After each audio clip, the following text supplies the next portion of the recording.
Well, ya koso da mase ya saba ya twan komo no so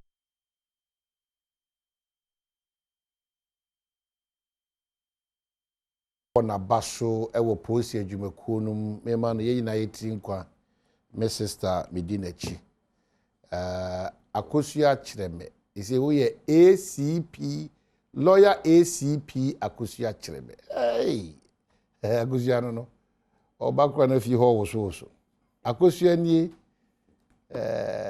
ACP lawyer and a lawyer ACP, whichever way there's an ACP and a lawyer. It also adopts paying power. Onyamen shroud na onyamen ka ho enye easy. Wakoyo obai enye adwuma keto akra nti onyamen ka no mo ahoden sonko.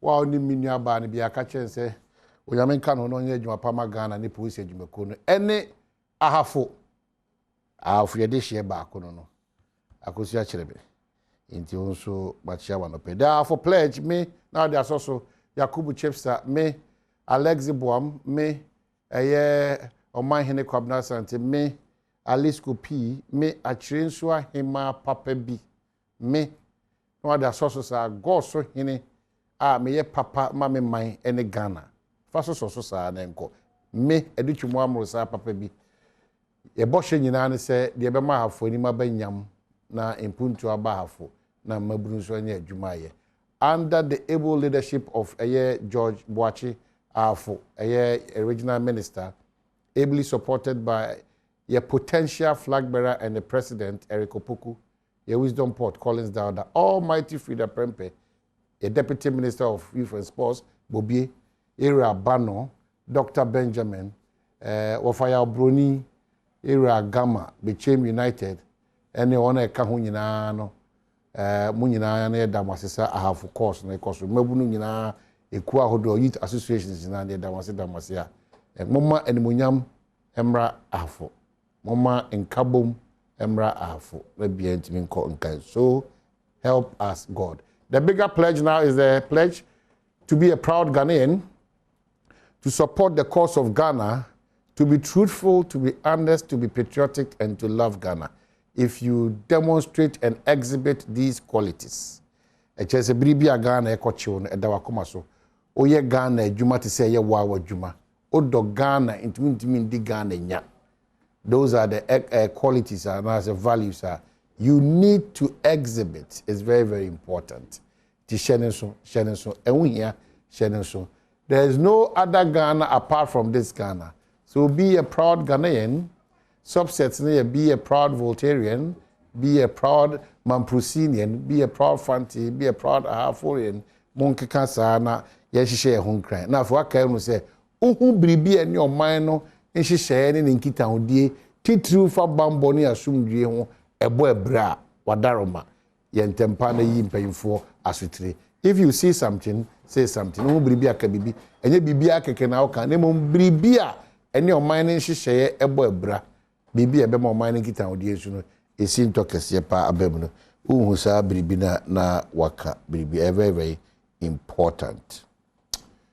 Ebra so se try come on so an say me da se won so agibre na ohwe bedwem ye ka say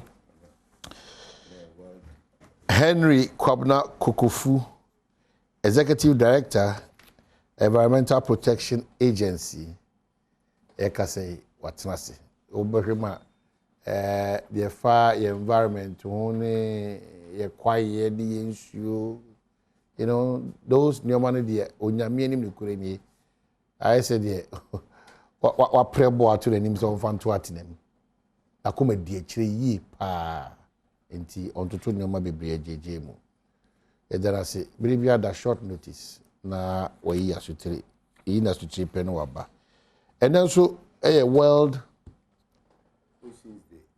me catch them. Oh, baby, already the Yakofa. Obiaka say, Adwei. Sa nyoma na ye bu eni gusu no. Eno na mama so mo money kɔ ho a. Omo nyoma bebre ekɔ yide ne World Oceans Day. O de busa ho. So me be busa zi kokofu ocean na nkaza o kan wasem. Ensusu aso be na me amete yi. Enya ho mabrabom. One tiase ne wonya sa nimde na. Obototo nase. Ebe wi echi na akɔfa uni abra oman no timbi.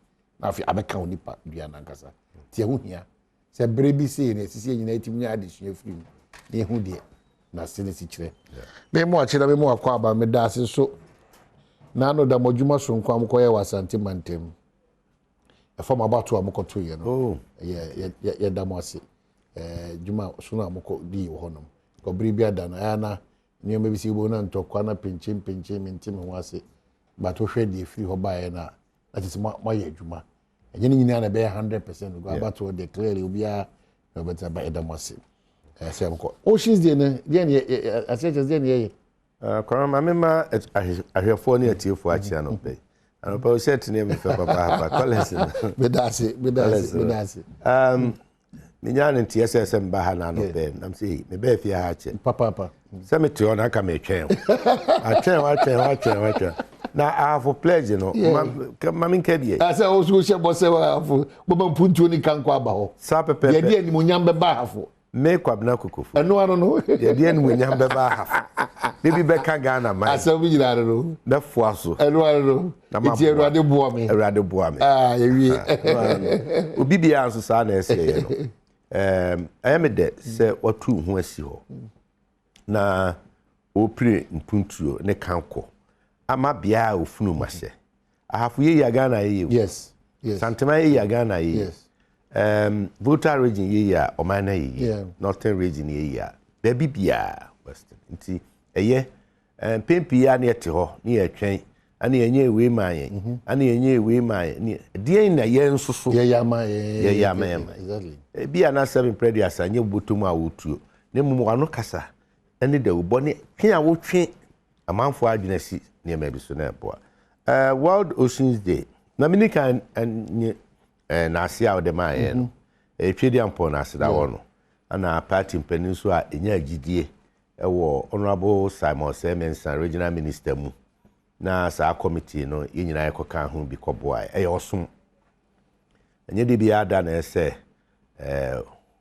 otena ho atwen se okọ pedwumadie na mum se dwumadie beto a na waye ne sene a mpani hwehwe World Oceans Day ona de di kama menka se bosome June afibia environmental busy month obade bobre afibia bosome na edantemo no bosome nsia June ye kan se otwimpo okay nyahwe the school we anopa ye po anu ami kai na na abri minisu je beko bosome nsia mu bia no obade bobre ho nhye adaji nim kra ema wiase nyina na no kwasia de twam on the 5th May ana owiase nyina kai World Environmental Day no sector minister honorable Dr. Kokwefri edi omani nyina anim gina omampania nem eden patu dwa fa obade bobre na bripia obekasa na ebekasa no ye kire hu a ene sunsanso bone a ye niema ne ne esese ye ne de ensese ye koso na essay obade bobre na enya nsunsanso bone wo yasetinem. Okay, so mama minute baako Kofi Ampedu misro ye ntwa ye ho minute baako mra na afi yensa ntwa enkomo eso. Just a minute, we'll be right back.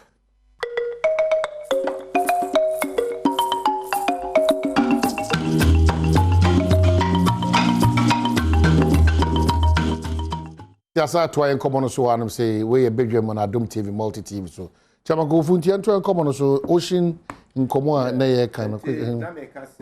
Bosumi nsia no mu no June very busy month my environment. Ye di kan ye World Environment Day. And a World Oceans Day. On the 12th or 15th, a World Desertification Day. That's just a 2 quad. And in your dream, Pona tertiary, and it's a dear near Baye. Now, ya dream by a hoso. Ye nibber by a hoso say, or bar dear Bob Shisha, or the Adomie, a year form, assume, any remu. Ya ye biano, and then ya ye, and I seseki ye, and I ye. Aye de eseno na nedie igina ocean so ocean kra no tele bia na ebuza ne de ocean ni nsutam epo kakraka na esi ehunu no eko school geography se kire Atlantic Ocean nti Ghana ya fam ha no Gulf of Guinea Atlantic Ocean issue a eche ne America continent ne ntem Africa ne America continent issue a da ye ntem no no se nsuo no utwa na atra na wo free Africa na akwa America no eno ya Atlantic Ocean nti kwana se ohwe world maps here na ohwe South America continent South America Brazil no mo no na wo de be fit into azim ene takrade a wo se effect pepepe je se brebi a atwam ko no ewiase ni nyina nanka ebom fua na emum de friend volcano ene cracks enom ne ade na apam na nsuo aya na tete entema kwako nti 100 years to come no world map ne yenya ne sei ebesesa ana nsuo so form 2/3 of ewiase landscape ni nyina nsuo do so chen asase a yeteso na no bae ne moa do ma wo nsuo mu do so chen de wa asase so more than 3 times yes plant wo nsuo ene moa ahodo fish ahodo ene na unse ye sea dog ye was aboa bi a wa asase so bi onsuo boa bi a wa asase so bi onsuo eti eye ade a ehu hia papa ana hwehwemu so a kire se climate change a ye ka ho asem carbon dioxide esi enua na nkire carbon dioxide na emoama wiemu sachiraye no emra form nsuo ocean ono nkoa timi esenke carbon ono nkoa waje abo no bo no edoso bebron pre bese edu chene a nua ne nsase betimi aye ocean esa domie transportation hisia me no te hey say ye hwe animu se fa nwo be fra ma no ne beba ye hwe animu se cement ne ade a yakra no ebeba just ye mfani nyina mfa trotro namsuo so ana e de aba nti na ocean de bio na eye apart from niema we nyina ma enuane aduane a protein ye friend protein a ocean apumu no ye nya de free mu ba no amna nya asem ketwa so nti we nyina ya de a wo ho mayen a onyame de adom yen se ye mfa moye ho bra na ya namontuo ene niema ahodo a yeye ana emmoa ukwa mama bi so a on ponano na da no on ye ho kama no mu di gisika kese emmoa bi te se sharks ye kan say sharks ene dolphins emmoa na omu wonsuo mu a omu epie ba no mu dive ne ade no on se ba before no o ma ya di gisika tourist attraction the emmoa no dolphins in the mo ya they say the multi pass kra ya check ma me hwe em so mo ya intelligent kra ya check nipa yeah because we first say we be even na omu intelligence na ya check nipa ana ya ben nipa nti ya check ma me hwe nti ya de a niema we nyina ya esese boaye na nse bi unse fish bi be wu ompo ano ya friend of fish scale no na ye ho ewoso efise se ye hwemu hunu ade na de abasa ye ya ko hunu se oxygen e wonsuo mu amoa no ehumi bie no eswate ana asote ana se aso dwumadie bi a yedi wonsuo mu na akofar bibia ba na ekumo ana ni nyina ya ade a ehia nti na World Ocean Day minister sector minister Honorable Dr. Kwefri obedi nyina yanim ne oman nanim na bukum ne yakwa anopei bukum be nundu ne amanfo akodi nkuta ho na yapa ho ntoma na de ode asi nani so kese a o mampani ahye se ye hwe se ye beka ho asem yie eye niema agi atese wo ocean no mu a eno onyame amma anka ho se enwom unim bi ebini yewe plastics rubber plastics se mfoni ni mo wa munyima amanfo hwe enne plastics a ye yusuo ni ade a ewo nsuo mu enne apofo kwa oto atena na instead so obeyi nam no oyi plastics na efrihen onyame boy ne nka ho ne ni ho eye menew ye ni ye bone ni hwa ye hwe wiase ne amayi ana akoduru ni sa enti minister bepa plastic policy ho ntoma na ye nyina asoman ya ye nkyerɛkyerɛ na ye hunu kwan pa ye befa so na ye clean saa plastic ni ade nyina free ocean no na yitimi clean free mu wia na nneɛma ɛno no ankasa kora ɛyɛ resource a yɛbɛtumi a recycle na no nso bɛma yɛ nnwuma bɛma yɛ sika nti nɛ adwenpo a ekuta yɛn na yɛtwe amanfo nyinaa adwensi so mama mema one striking difference kaka san on say nsuo yɛ ka nsuo asɛm nsuo ɛwɔ asase so a ɛwɔ yɛ mpato mu ne ade no yɛ friend fresh water bodies nti river tano ɛyɛ fresh water body nkyini nim nti mmoa ne nneɛma a ɛtumi fifi mu ne ade no nko fishes ɛwɔ mu nko ocean a yɛkan ɛyɛ kyese nsuo a ɛno no ɛyɛ soronko kakra ɛno mu ne yɛnya nkyene firi na nkyene na yɛnya firi mu no ɛno nti ɛma ne fresh water bodies no ɛbɔ ɛbra nsonso da ntɛm kakra ana mmoa nso a survive wɔ mu no ɛnyɛ mu nyinaa na betumi survive wɔ fresh water bodies but saa fresh water bodies yi ana feed a kɔne kɔbɔ ɛpo mu ɛno nti ɛpo no ne saa nsutene na ɛba no na hyia yɛ mu wɔ ano hɔ no yɛfrɛ no estuaries na estuaries no ɛhɔ ɛne ade a ɛdi nsawo so nti yɛwɔ nneɛma no bebree a ɛsɛ mmerɛdu sɛ ɛsɛ yɛtwe adwensi so na yɛ make sure sɛ yɛn mpanimfoɔ kura na ntiaseɛ no aka mu ama yɛn a yɛn mmanom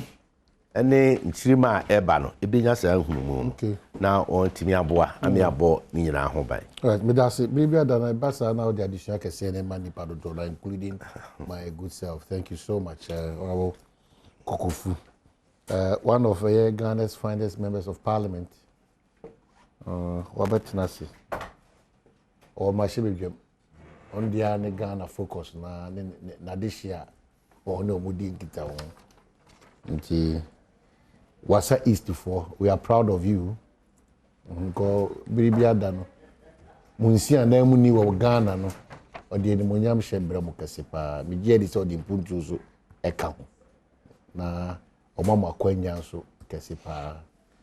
Ye nyina yɛbɛma nimnyamfo Ex-Gratia Mensa kɔ Wasa Easter ɔno yɛ mmarahyɛbadwani a ogina hɔ at every point in time ne nkɔmɔ na kɔ yɛhwɛ Ghana kanea sa na deɛ to aso no yɛ de aso so na mo akye mo akɔ aba yɛwura bɔkɔ deɛ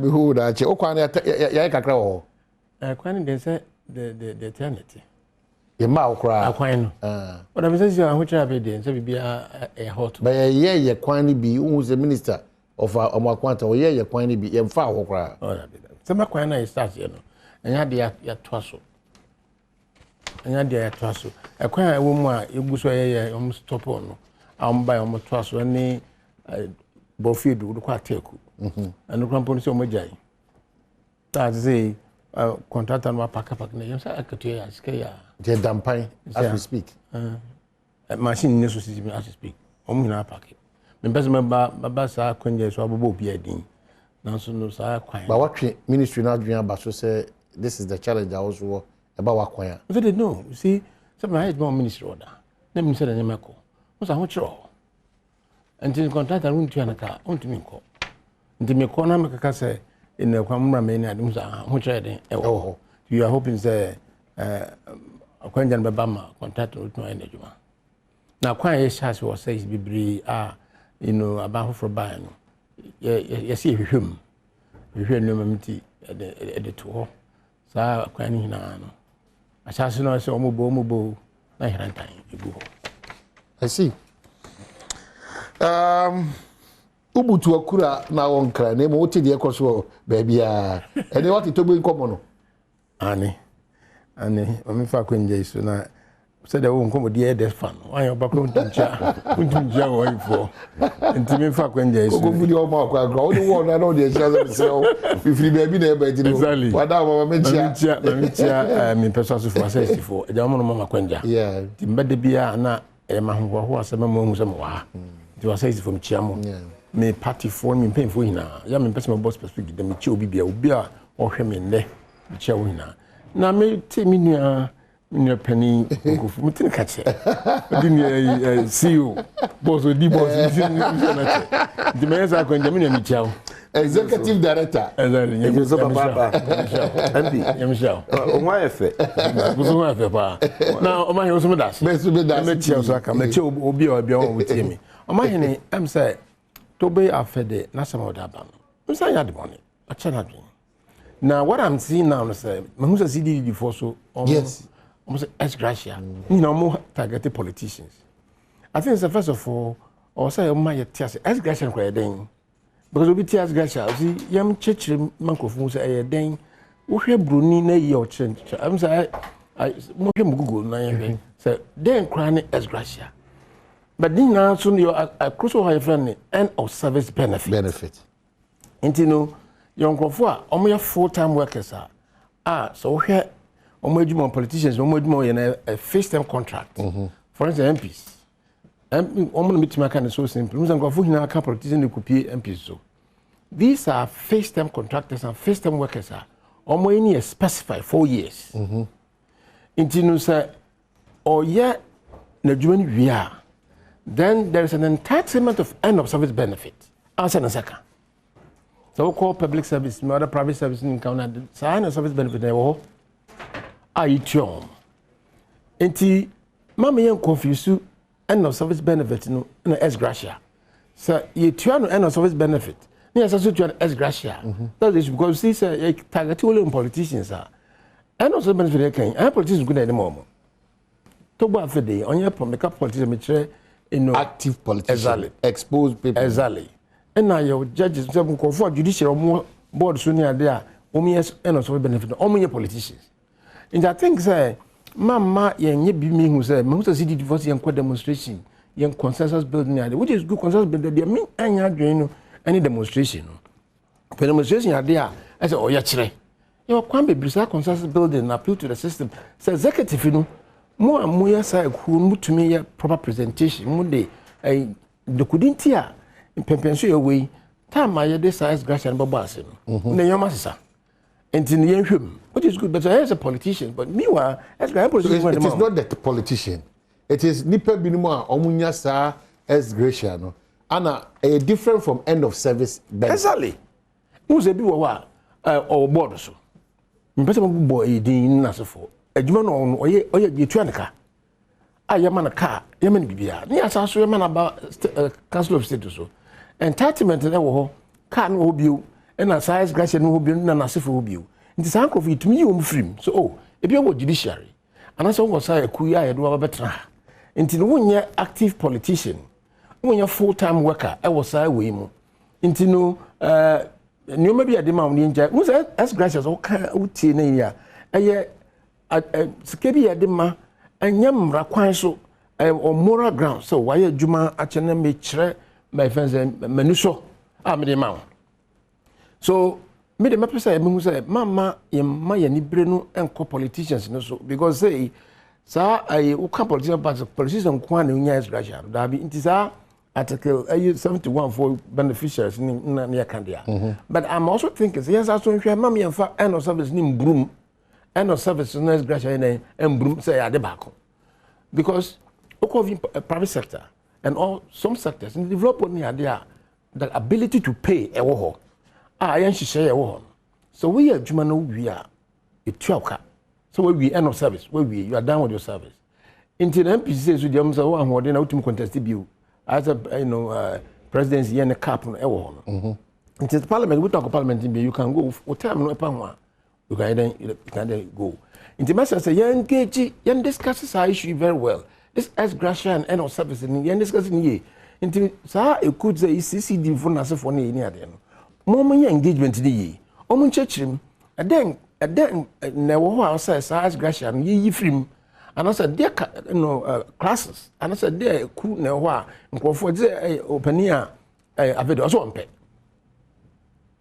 and so office no here because original allowance or original allowance or serve on your full time ade and I agree with him there's something wrong there then na obi a on your full time worker no na so for na anwochi ewu mi Mpensenpensemu na obutu na Ex-Gratia Meanwhile, Ex-Gratia no, and yet based with English qualification and as a definition, and yet based on any legal ABR. So you so, and I say, yeah, friends, Tuba Yitiano and my ayadi. So you could fast Ex-Gratia no meaning about for different one there, no. So I think say you do Pempensua. I was say you engage you. So CDD for other civil or society organizations. Mama or more do you say politicians. And that's what people say you are targeting politicians. We should have a holistic conversation. Exactly. Because I've told you say one just Gratia. And yet almost politicians. So what kind of politicians in the moment you are saying some for the interior now politicians what target you. Exactly. And now you different room and I'm a kind of benefit. It is MP. MP Juma a full-time work. And for 2 about mom. Oh, do whom bass and Pessamism mine. Near 2 about the amount. You're 2 about the amount. 4 time, no, or 4 years. Manchester. We are. So you're 2 about my what near 2 about my waba. So we lose nothing for near the Orange, you know. So say, you should be at the amount because of a fixed term contract. 4 years. You cheer the amount as an of benefit. That's why I don't think say, I will say, no more Ex-Gratia. To say, anye mbra anye nse na ye niso ayitua mo bia wo board so na de ndie. Why wouldn't you want to look into the especially say how na de aba yen hwe na yen ka ho asem ye ntino tell me the man to me me HR expert in all these things. So I think that mama ya a buffoon yen target a group to say politicians it is now happening say we a politician no why ye hinche bia na so ti land cruise em kra na say ha dwen kakra because I na aba no almost politicians they won't need trouble bia. And you know, president, what power on the ministers? I was my power so a minister. Until Yajuma, so tia now call 4 years, no, Nasafonia did there. Nasa, Mchisha was a new super was editor. If that is the Ex-Gratia, name him me. Hey, Pempensua your way, be a hochri, until a scan for you to you better than it is uncommon the CD. Was it? Some common the CD. Of course, you have to. We have to engage at dinner. One more morning we say, a lot of my people, Sabi, your Ex-Gratia. Say Ex-Gratia, you politicians. You politicians. And CDD Vonia, they meet it's politicians. But what can I say? Mamma and farmer politicians are. Musu, Ex-Gratia, no more politicians. Into a more, and I'm into a mom. And yes, I saw end of service benefit, na will be a politician. Wajatum, what didn't want my trouble, the man. But so you Chanaka. No, so for. But we are where you know. What time were we? When says your 60 years, Ghana, retirement at 60 years. But baby, one is the say, Imbrani Yansano. So, would this 60 years, sir? Won't maybe I want to want to see you. Also, a judges in Nasafona, there 17 near there. ABS would do 70 years, sir. Won't to me and then could be. But the Marshall bedroom, which will say, the more winning, and also when you know. I could develop one answer for when you dear, I will hear almost. Into the ancient year, and teach me because any so politicians see politicians now say we are the party by power when do not short time not the kind was dying or also friend politicians. But your classes of politicians, Mumia churching Sandy Pan will see that they do me and some Canadian. If you ask Gajibi, but I'm a politician. So I think you do Pempensua. Man signing beef one on signing church him training. Ni ye. Me the magic gem say, Ubia oye Juma, full-time worker. To say MP or trouble the man. Oye Juma, they be quite many idea. Sir, and no service benefit or why the man, yeah. Because I had a papa, you been here some for parliament or Juma. Okay. But Ex-Gratia no, I quite say, Osha Bunica Semunu, Ayadin, yes, and Yen She, Bibi at the more. Yadima politicians and I said, "Ma, one walks like who no so no. A chair ni so abandon so.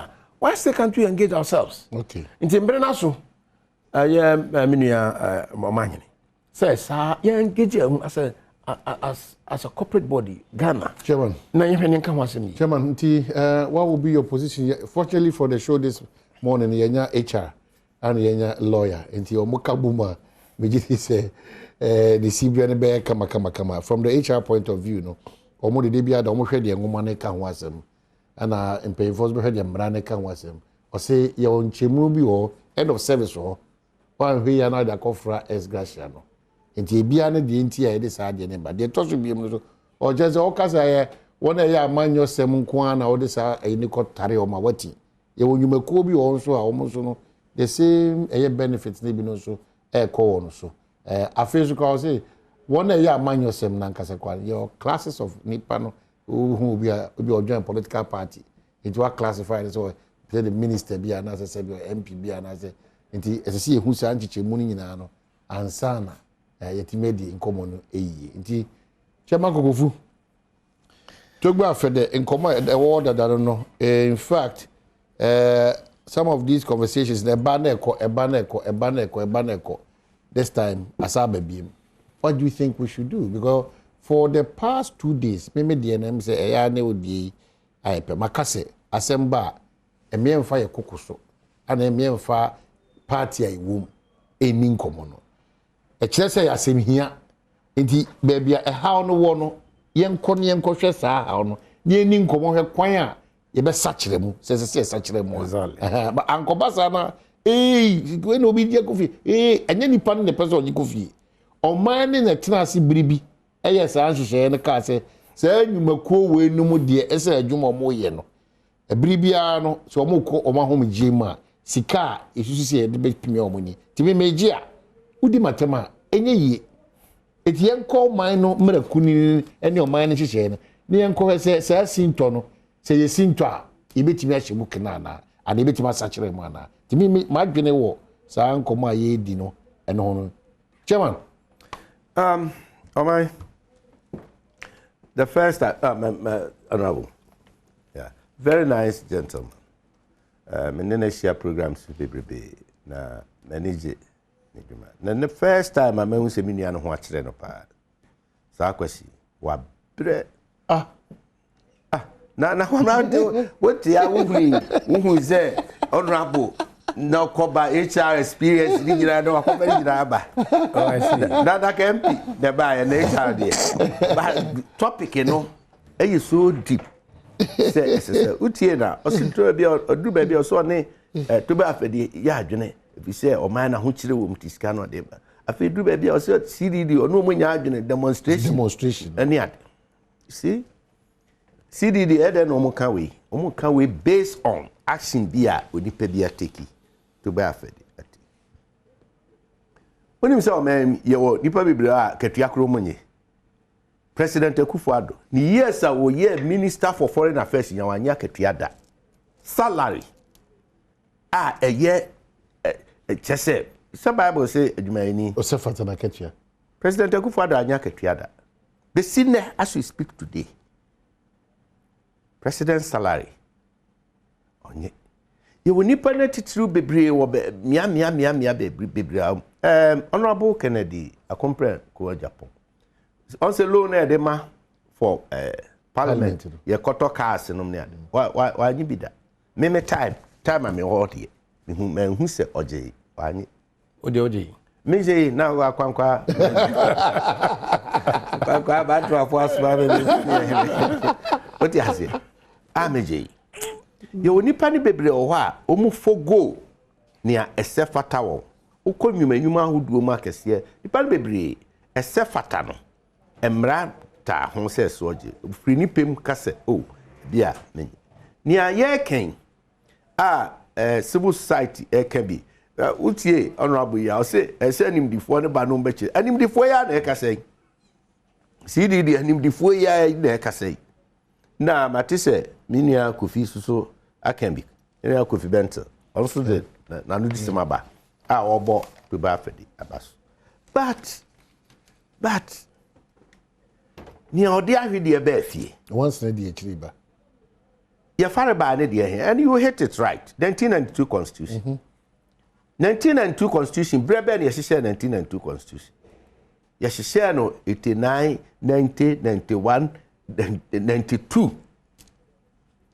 your friend 1992 constitution and free sure na ba e nipa na frefre on tena ase no mo hye into the everyone say constitutional kra no that time name friends constituent assembly there are times many men this for the two on say yen and yes say constitution your free am kra ma anyise enti se bibi o constitution num na di enyina anya na enya ehifo na ye obusu onananom obusuafo sabre no na mo wa abam mu free soldier abam ba democratic abam enti ensisa na beboa mo wa abam na mo yoye sisa na beboa Ghana wa sisa na beboa Ghana ene to ba afedi am ehun se emwa Ghana da kwamra ene to ba afedi am ehun se emwa Ghana yan NDC constitution the constitution of Ghana manikasa se be yakwa leja kasa bia na to ba afedi na action am ehun se emwa Ghana and then one 1992 yes she said na 93 the year adwuma 94 95 96 97 na onhuye now no na onhu until 2022 and one and say hey say wahunu dia na ne fare bai ene ni share ni niam nyina hin free. Let's go back to our roots. What kind of right was this a constitution then yeni nkomo na se san ye be sana yen san mfiri ho ebe de be ye se tie minua or justify o se obi aye adwuma na aso ani ni nti teacher ni ono no kira de wo mre dan nti na adwuma nso ani ana the poorness o ye adwuma wo Central Government Hospital ono no na adwuma ye anso ani ana when na o ye adwuma ma o man esom o man na in that capacity no your man betimi abab on tiamba kase na adwuma ya anso ani na the framers of the constitution then nipa no mo sise constitution ni sabre adwene won ho ene won a o mo pese o munya saa nyina so no ana o mo ye ana ya tena ho abeduru ne it is about time say the whole document of our constitution no ye hwe ni biu enya this portion enko there are other areas ebinum kra ka say tumi a constitution de ma mampeni otie adwam bia edo so dodo nti dia nyi betumi for instance see police penny soldier penny electoral commissioner ana ho ebinum asusu se bread se esese ye sachere mu ne pe kwampa ewiase ama ahodo binum faso di ye nipa no nkɔhye abayasi parliament a womuti omu budget ni ade nyina have to be approved by the executive nsuso nsuso won niema ne ade has to be approved by parliament. Judiciary on sika sem ne ade has to be approved. Checks and balances na ye de share mu ne ade baby o ho dependency bia beba mu ana ho behia say ye say sa arm way of government or the ho dia yentimi nya hihye bi na onne ne ho nkowie peye se be ya onkodan afoforo na influence ebi no aka say ministers ye won fi parliament na enya de a eboaye obi zo argue say oko UK Westminster completely parliament nkwani betimi ayi even the prime minister ye de ye mixture aso for 20 so many years but 1992 basically 30 years ago 30 years a documenter drew 30 years niema hudo bebre asesa wo wi asesa circumstances asesa dynamism enunti esese ye okusiamra be culture said the law is dynamic, law is not static, and constitution is an embodiment of legal processes and activities guidelines boy ho ban akire ya man akwankyere kwan ye befa so a ye di bebu ye man ne ye de betena aso nipa nyoma sisa enti eyemra adenti na no de static abisi 30 years. These are the conversation niema ese ye twen adwene koso asoman but the populist approach ifishanimu approach you know and no when a problem no. So you come to the moral turpitude, the moral grounds. Inyina so be na wo won ne asa inyina so ne ni ho 1992 1993 1994 96 2000 abc sabre ne na fide say inyina so na. It's not about the person, say me personally me say me but ade a akosoa ba bedu and we hear the explanation na aban bia atwa unim say president amampeninum spouses de ba betwagui besene ko wa ana we abesena ko na me CDD medi on ho ya demonstration well allowed under the constitution but it does not solve problems all the time. You don't demonstrate now one can't say muntia sa Ex-Gratia na wo mremo no. It's not possible. It's not possible. So Argentina gender conversation now the constitutional review the late President Mills esase no yen kohwe na yen ye ho adwuma na niema ese ye sachire mo constitution ewi sisi a yeti hoi se de minu e kan MPC de ohun ahin abufu kusi pepens the moment you mention Ex-Gratia but CDD has not been fair to more politicians, especially parliamentarians. If you look at the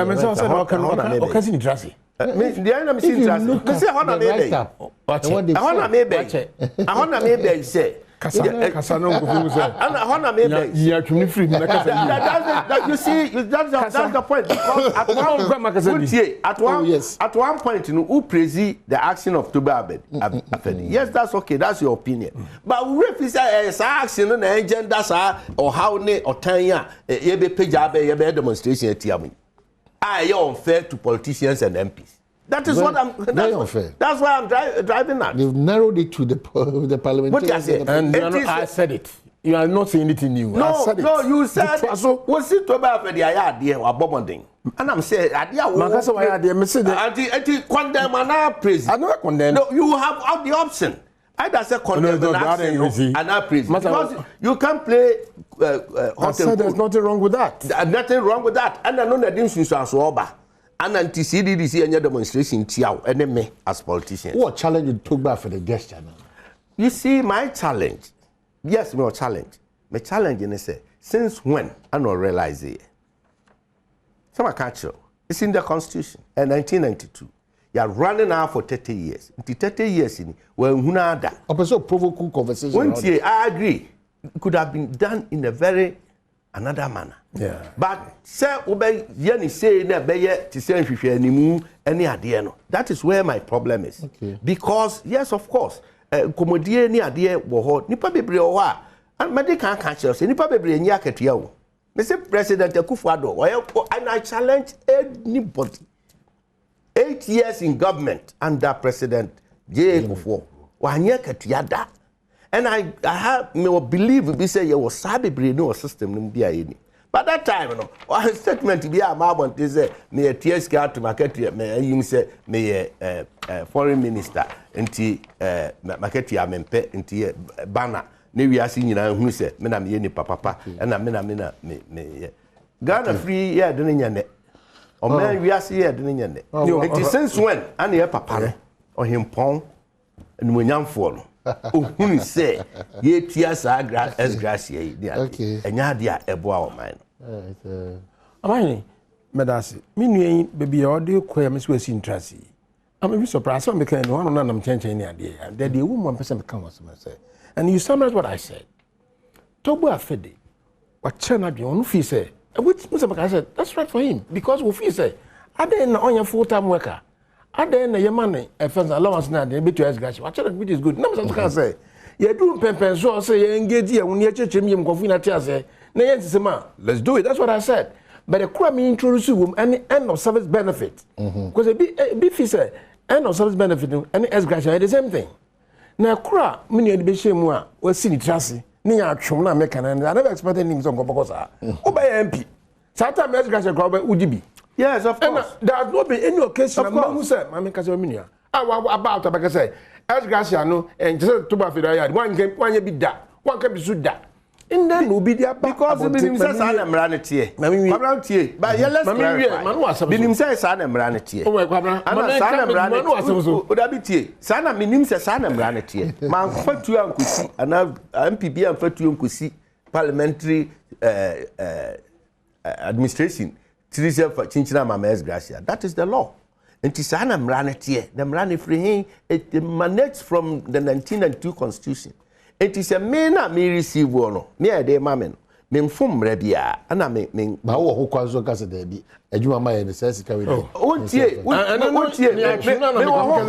wa ho kwa na meka jo za kwankwa masa me ahina bibi be kwa o ma ti do parliament ayi constituency ti ho twen ye you ka we are kwanja ba parliament yes obeji wo Ex-Gratia na kama yes time yes ya serve body ni na wo guso ojeje me hu tama wo ba outside that because I am right sa wo betra ha na Ampofo-Adjei na so kaza na one just can come na what is happening now let's say CDD for no omo dey about politicians na me say which is wrong it's what I'm say anya politicians go no omo dey Ex-Gratia exactly ye do pempenso a I say system let's go for that the mention say mama ye yatwem sa 1992 constitution no and no in the dia bedru pempenso we South Africa constitution but they refuse to be part of the constitution and that is why bi woman is san oyade yan ka say yankotungu yes nyama woman is san constitution satami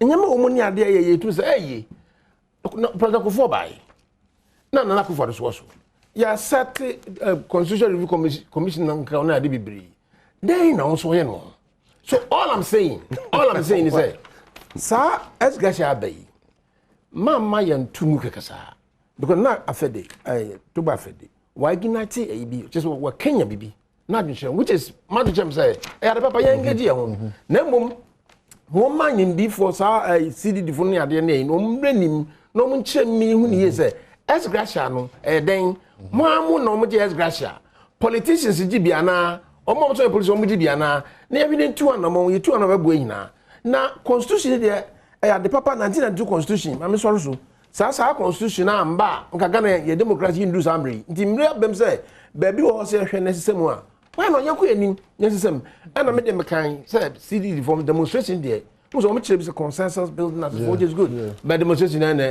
emwakọ yan pe kwan na mso ebedi mu nti no o cha me so cheche me fan say o man he chire mu say let's engage ourselves well yimbi yen chire mu na yehu na mama yen say Ex-Gratia politicians go na eden eje politicians go na yen hwe ne fan to yi okay so na me na di okaka ede no Ampofo-Adjei also oji di bono ho sata oba kwa we need the bekai ozi the politicians kwa de bekai crofo bi ache ozi dem kwa na bi ade Manoma good morning Yako Manoma also Central Region oye okoposo fisherman Manoma de bia da meka wa oni Manoma no okopo ene na o sinde be hia no unfortunately odi ne yire na otweda ne yire free oh mombo jabane Yako 1 week yeah no Manoma yeah so the late Mrs. Mabel Question Auntie May Manoma yire radiator safrenti Yankota na chiwa Elimina State Park Saturday we are 11th June na onko dini 1 week no kama Manoma shedding times are not easy but radema of that strength I'll be to me this jumedi your life only one more farm milk depot na mo so majibre around Sasabi or mo ya chia mo nyina mo so and then please wish my kid Sister Angela Anamanewu a happy birthday from myself and the family. May the good Lord grant her everything her soul desire. And also Yachiano baby obia. That was wow Jebre. May draw road minister attention to that very important. And the Quine Bay. Who coined the Quine Bay? Eye kwan na ehwe de ma Mama church na me ko hwe say ya Atobiase Atobiase domama aponsaso Atobiase domama aponsaso no ho ani hia ya hindiem o mia osi but na we opportunity na Ampofo-Adjei Ex-Gratia onjina Atobiase mama ye wo Atobiase domama aponsaso okay domama tosin okay ya de ma contract ejina so okay all in say free okay aya krobo Insuta Jansen to Insuta didi so. It is all the whole entire do now. O de kwabra de man mo bo. Me che kwanya. Man mo bo na kwanya o contract. Kwanya ma contract. Ya de ma contractor. Ya breso. and now I almost suspend it. Make us a say no, they said the American is back on Parliament. Minimum on moderate you have. We are to come out. Why do you ask us? Obi can go to Joseph. With you, but when you mind doing say, me minister, Obi and Nimon Chemi, I was there. That's right. Exactly. Many minister, no, the from offer. I don't even want to discuss it. You'll be something. Leave it with me. I'll manage myself. I don't need. Thank you.